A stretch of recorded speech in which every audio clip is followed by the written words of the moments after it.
Dimulai 5 Mei hingga 12 Mei, KPU Oku Selatan resmi membuka pendaftaran bakal calon bupati dan wakil bupati untuk jalur independen.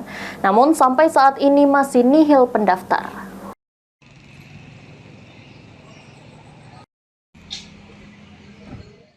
Komisi Pemilihan Umum Kabupaten Oku Selatan secara resmi telah membuka pendaftaran bagi bakal calon bupati dan wakil bupati untuk jalur independen atau perseorangan pada Pilkada serentak tahun 2024.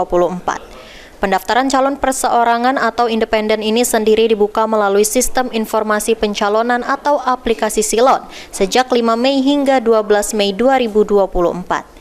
Sedangkan untuk penyerahan dukungan bagi bakal pasangan calon kepala daerah non-partai dibuka sejak 8 hingga 12 Mei 2024. Pendaftaran dan penyerahan dukungan bakal pasangan calon kepala daerah jalur independen ini sesuai dengan Peraturan KPU Nomor 2 Tahun 2024 tentang jadwal dan tahapan Pilkada serentak tahun 2024. Penyerahan dukungan ini sendiri menjadi syarat bagi bakal pasangan calon kepala daerah dari jalur independen untuk bisa mendaftar secara resmi sebagai calon kepala daerah dan bersaing dengan calon usungan partai politik.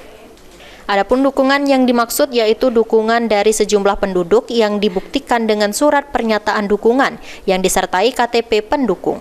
Untuk Kabupaten Oku Selatan sendiri, bagi bakal pasangan calon kepala daerah yang akan mencalonkan diri melalui jalur independen harus menyertakan jumlah dukungan sebanyak 26.325 orang yang tersebar di 10 kecamatan yang ada di Kabupaten Oku Selatan.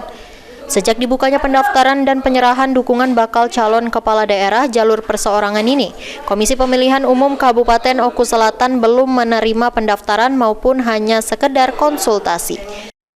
Oku Selatan telah mengumumkan bahwa mulai tanggal 5 sampai 7 kemarin itu pengumuman untuk pendaftaran calon independen, dan mulai tanggal 8 sampai 12 Mei ini pelaksanaan penerimaan berkas yang disiapkan oleh calon independen melalui aplikasi Silon Kada atau Sistem Informasi Pencalonan Pilkada.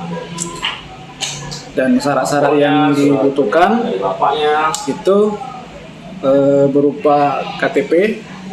Di pengumuman sudah kami sampaikan formulir-formulir yang harus diisi. Itu 2 macam formulir, yaitu surat pernyataan identitas pendukung bakal calon dan surat pernyataan dukungan bakal pasangan calon yang ditempel KTP, fotokopi KTP. Untuk Oku Selatan, jumlah minimal dukungan itu 26.325 orang yang tersebar di 10 kecamatan minimal. Sri Fitriana, PAL TV.